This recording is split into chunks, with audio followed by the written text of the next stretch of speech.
Hello, everyone. So sorry about the hair because I was supposed to wash it and got my little natural going, but oh, and y'all might can see my little ring a little bit better. So my topic today is how do you have somebody say they don't love you to all of a sudden now they want some ass? Um, oh, and this is my necklace that I found. Like my mom, she had bought this when I was like a kid. So sorry for the side note, but I am so confused because I have never, I guess, had this situation where it's like a love hate. Maybe I have, but it hasn't lasted that long for me to be like, okay, um, I'm gonna be the booty call on call. Like I'm not your on call. When you think that you want some ass, then you randomly contact. No, not that girl. Um, I don't want to say it's hard to get or any of that because I am very respectable of myself. And yes, I have had my time when I was in my younger days where when I wanted to get some, I did. But I have not really dated a lot either. So it's been kind of like one of those, what? But anyways, I had church today, which it was awesome. We were uh, literally talking about gosh, it was a lot that we were talking about actually because I had to take notes. But we talked about like having this faith with God and how sometimes in life we have these plans and we think that they're gonna go our way, and we don't really look at the bigger picture of how God sees us or wants us to do something. Instead of us leaning on our thoughts and our feelings, we should be leaning on, God's feelings. And it just made me go there when I got that, random, you know, and this is not just one day. This has been 2 days. 2 days. When I say 2 days, I was like, I'm like, what is going on? Because, with the syllabus or whatever you want to call that word, I just say I have not had sex in a while. So, my first time being celibate, I believe I had been celibate for at least 2 or 3 years. And it wasn't because I was like, oh, I don't want to have sex or anything like that. It was the guy who I was talking to, once I moved or whatever, like he was just like playing these games where he'd be like, oh, I'm coming to see you. And, so our last encounter that we had, it was just like, bro, like you not even trying to be romantic. You not trying to do nothing to take me out nowhere. Like, okay, I'm not about that life.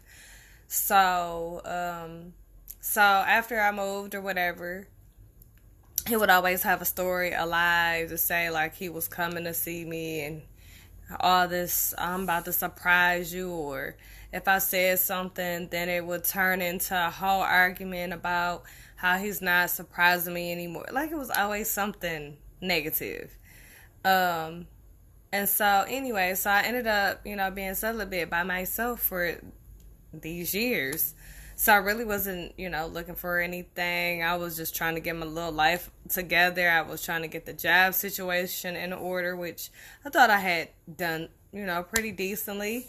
Got the job. I was starting to, get some money, but then I had to get another job because I had another situation occur. Anyways, my point is that celibate for me is really, it has always been something that I have been able to ground myself and do. Um, Even before I started having sex, like I had never had sex. I never had um, really attempted to try to have sex. Because when I was growing up, I was raised basically you get married, then you have sex type deal, right?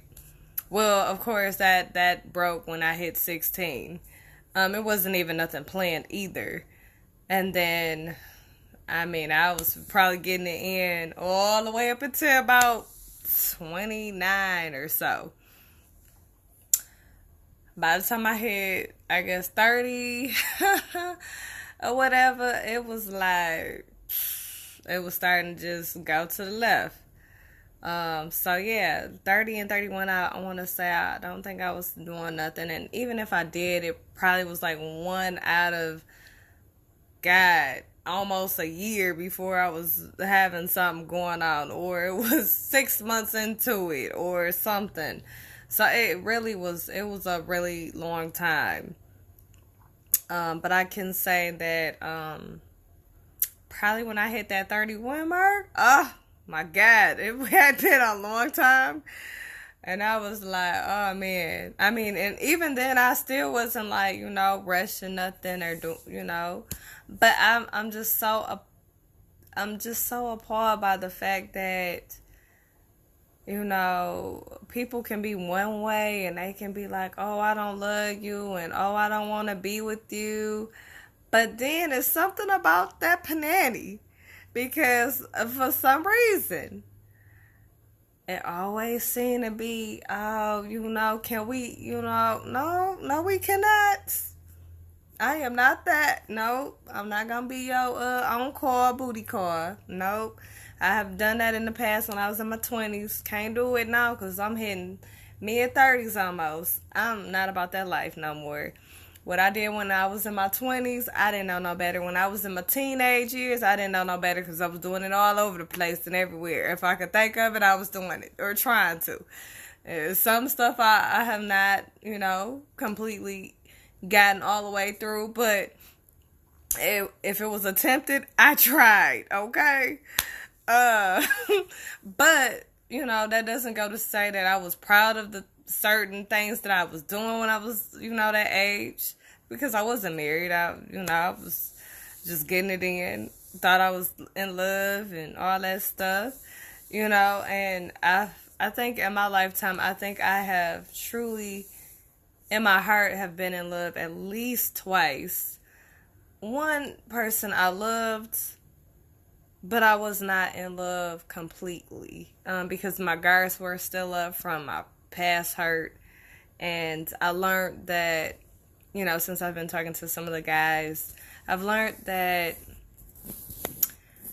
you just have to leave the past alone when you are, starting these relationships, or you starting, something fresh. You have to literally just leave it in the back of your mind.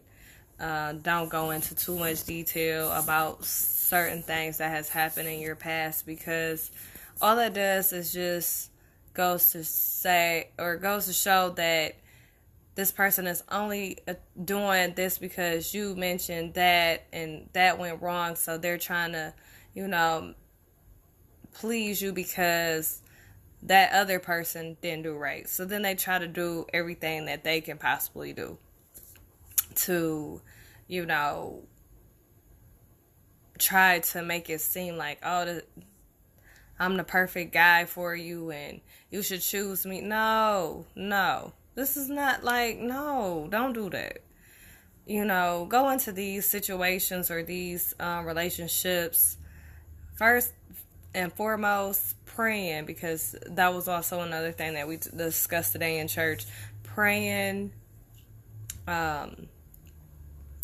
learning how to I don't know how to say it, but learning how to actually take a step back and allow God, like, have the faith, believe, have the courage to be able to, let Him guide you, and then get that response that you are looking for. Sometimes we do so many things in our lives because we're trying to plan and trying to do all this stuff, and we haven't listened to God. And when we aren't listening to God, it just causes other problems. And, and other problems turn into other situations, and then other situations turn into issues, and then issues turn into even more drama. Like, we are too old to be sitting here going through these changes with people. So, like, I decided to vow my life back to God, and I said, God, I'm married to you. I'm married back to you because obviously nobody is serious about the same thing that I'm about. I mean, you go from, you got to be crazy and all that stuff, but if you think about it, they was calling God crazy and weird and strange, and because he wasn't doing what everybody else was doing, that was a problem. Why do it have to be a problem? Why it can't just be you want to be different because that's what you want to do? Why you can't have your own style without without somebody trying to compare you to somebody else who has something? You never know why a person does things. Like, when I was in my 20s, I chopped my hair off. I chopped my hair off, for one, because it got tangled. I was trying to get my perm out of my hair. I was growing my hair. My hair was very long. It's long now, but it's stripled up because it needs to be washed and conditioned. But what I'm saying is that was my breaking point for me to just start with a new energy, a new hairstyle, a new me, because that's what at that particular time, I had so much stress and so much was going on that when I took my hair off, I was relieved that I didn't have my hair for X amount of years. I wasn't used to not being able to put in a ponytail because for the most part, I put in a ponytail. But I was able to let my hair be free. I could wash it easily. I could do more things with it. I was still not used to the twist and all that stuff. But once I started getting at a certain length that it was comfortable for me to do a style and make my hair look pretty, I said, okay, I'm down for that. I can do this. And I kid you not, it was the best thing that happened to me. I know a couple of y'all probably done seen the movie on Netflix where she chops her hair off, and she done clipped, shaved half her hair off. I think it's called Nipply Ever After, and it's a really good, documentary series or whatever you would like to call it.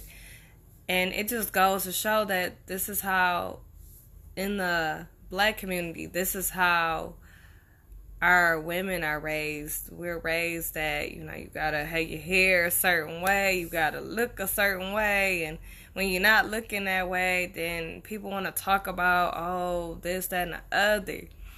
But people don't accept the fact that this is who you are. This is, you can't be dialed up every day. You might as well go to sleep with the makeup on and wake up with the makeup and all on your pillow, and then you gotta do some No, let me tell you, I am all natural, and I commend those who like to do the makeup and, try to get the face looking right.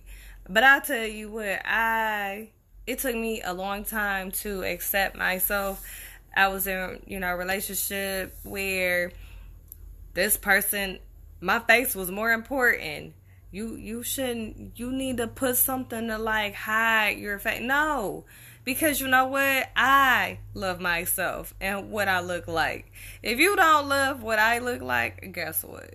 Then you need to find somebody else, and I fought with myself for years about my acne. My face was all jacked up. Bumps would be it was horrible.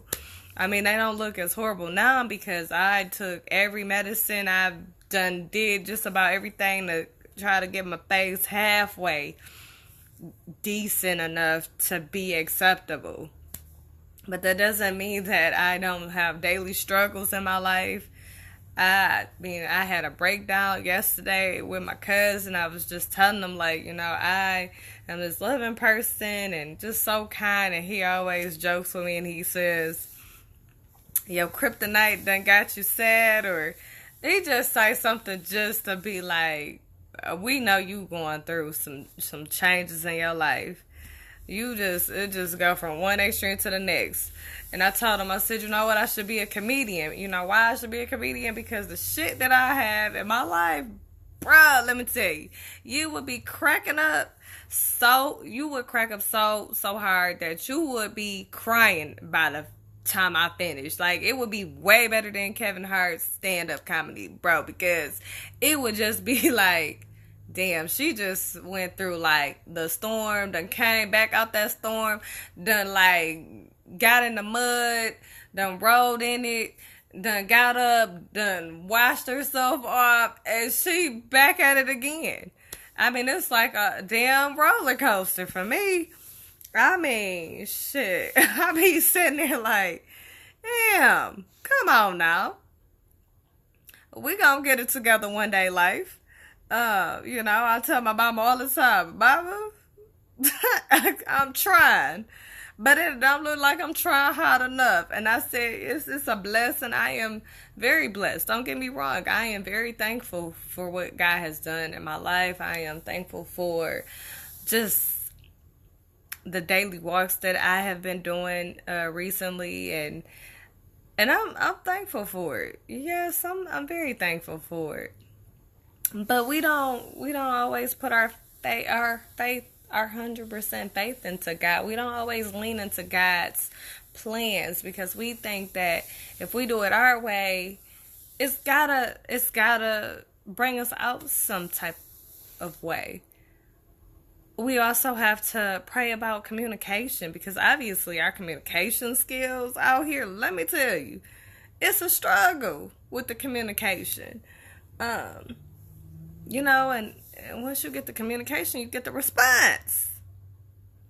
And the pastor was talking about that. He was saying, you gotta reach out to people and pray for them. If you're gonna pray for them, you gotta pray to, at least get them to, like, come towards God, and then you have to pray for the communication so that they can have better communication with God and with themselves and with other people. And then you gotta pray for the response that they have listened to the word and they have communicated well enough that they can pass the word to somebody else.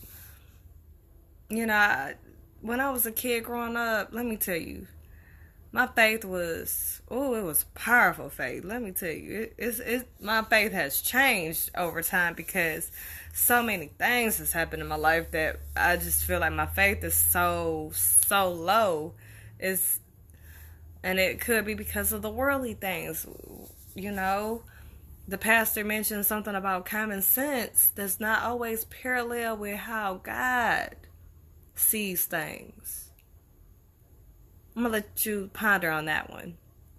Because when he said that, I said, because we do use a lot of our common senses, and guess what? Sometimes our common senses do not land us in the right direction, or sometimes not even the right plans. Sometimes we fail at it. And God be sitting there looking at us like, now you took that common sense that I gave to you, but you didn't listen to what I was telling you to do. And so you decided that you wanted to do what you wanted to do because you decided that it was common sense to do it that way. But did I tell you to do it that way?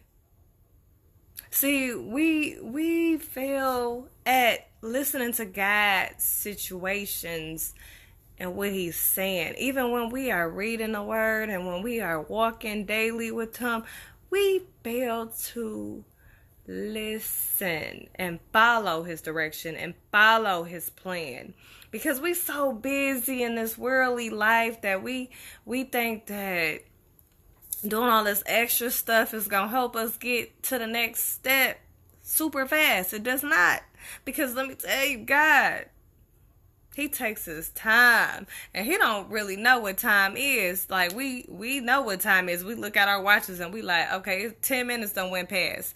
God don't even see time.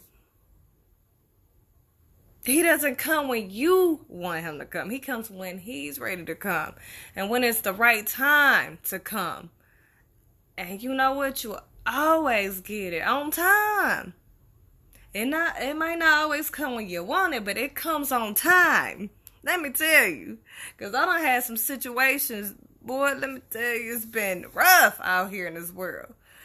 I almost ran out of gas. On zero. When I say 0 miles. I made it to the gas station, baby, and my car was still rolling and running. And you know what? That was because Jesus, my God, Jesus was there. Like, you gonna make it to a gas station. I was lost and everything, trying to find the closest gas station. Couldn't find the gas station. Turned around, baby. When I say I turned around, I said, Jesus, I only got about this much miles left. And I ain't never been this low in gas. But I tell you, I made it to the gas station, and I had to go to the bathroom. I had to kill 2 birds in 1 stone. And I ain't had that much money either. I said, oh, Jesus, we got just enough to make it home. And I think I was in Ypsilanti somewhere.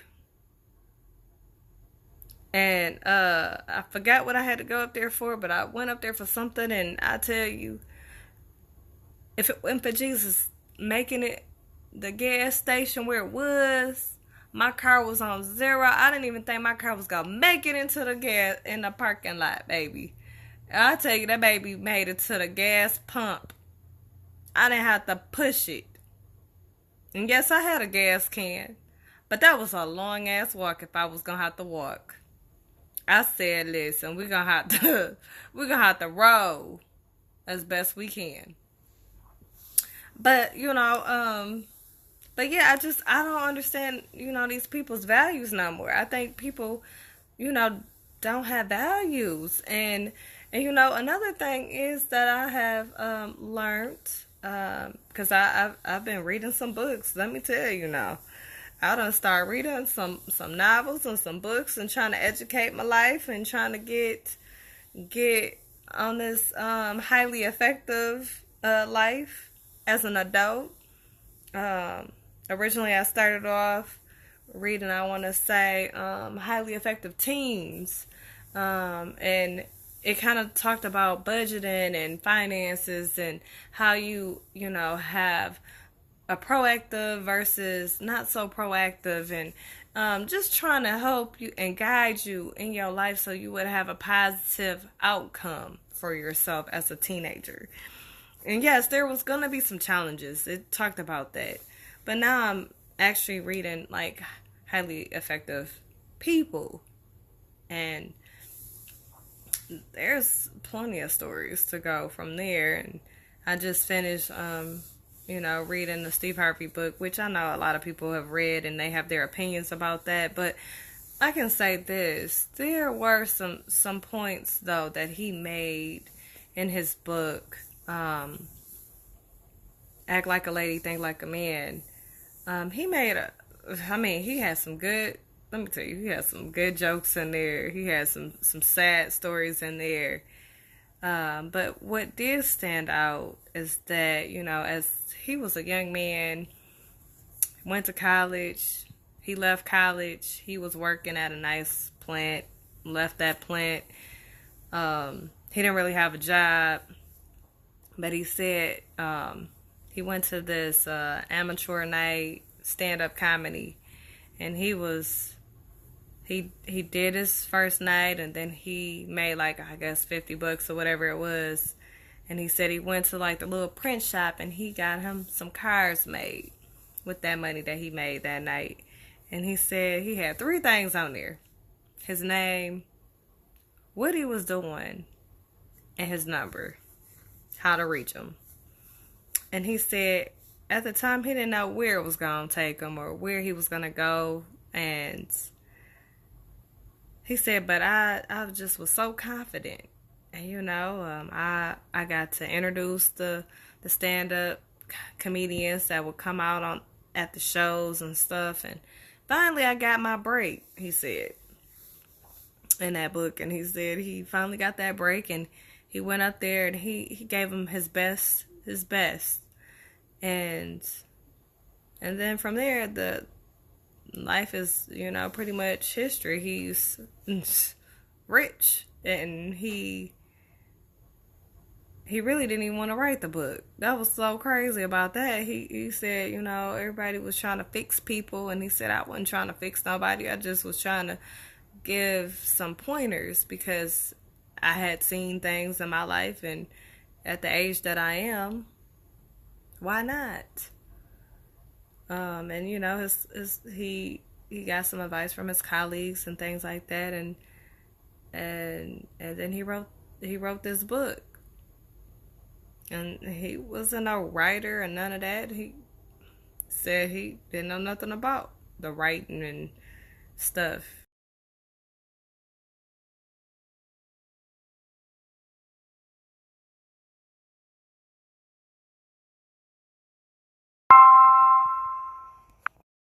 But, I mean, it is what it is. But I gotta go, y'all. We'll continue.